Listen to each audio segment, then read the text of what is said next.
Bonjour à toutes et à tous. Je m'appelle Dimitri et aujourd'hui nous allons voir ensemble comment donner vos premières instructions à votre assistant Mia. Rendez-vous d'abord dans votre document Word, puis dans votre complément Mia. Comme vous pouvez voir ici, vous avez un champ qui s'appelle Saisissez vos instructions et qui vous permet de rentrer de manière simple vos premières instructions à l'assistant. Par exemple, si je demande de présenter la société Apple avec une mise en forme professionnelle, et que je viens appuyer sur le bouton situé en bas à droite Ask Mia ou ma touche Entrée, une nouvelle tâche est lancée, donc qu'on peut voir ici, avec son avancement. Je peux lancer de la même manière plusieurs tâches de manière simultanée. Puis, une fois que Mia a fini de générer cette tâche, je peux prévoir sa réponse en appuyant sur la petite flèche située à droite. Et si cette réponse me convient, je peux appuyer sur le bouton Insérer, ce qui permet d'insérer la globalité de la génération directement dans mon document Word, et cela avec une première mise en forme. Attention, car lorsqu'on ne sélectionne pas de source en lançant une instruction, Mia va aller rechercher l'entièreté des informations dans sa base de connaissances. Il est donc important d'avoir une relecture globale des générations. De la même manière, je peux lancer des instructions, mais cette fois en donnant des sources d'informations à mon assistant.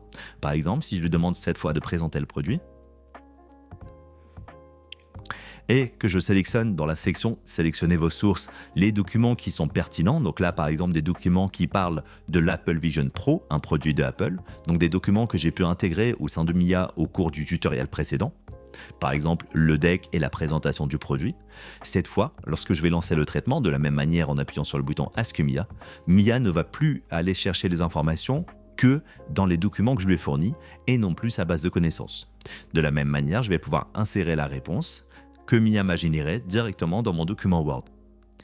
Comme vous pouvez voir, Mia est capable de faire de la mise en forme, donc que cela soit des niveaux de titres, des choses en gras ou des bullet points, mais également des tableaux.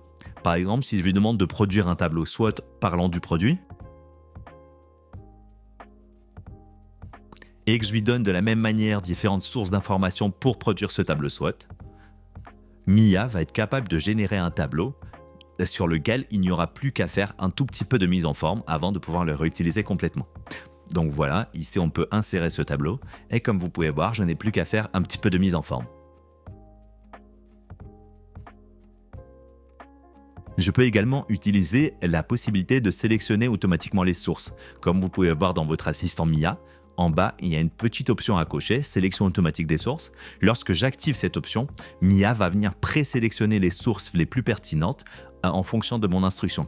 Par exemple, si je lui demande de présenter le côté environnemental,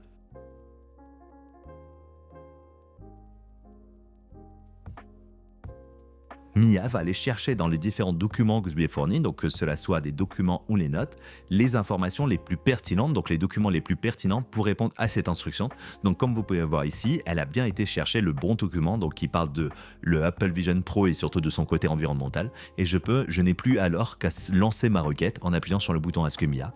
Puis, une fois qu'elle aura fini de générer, insérer directement la réponse. Cela permet d'accélérer grandement la présélection des sources. Bien sûr, il est toujours possible d'ajouter des sources s'il en manque ou d'enlever certaines qui ne sont pas pertinentes, mais cela permet d'aller beaucoup plus vite dans l'utilisation de Mia.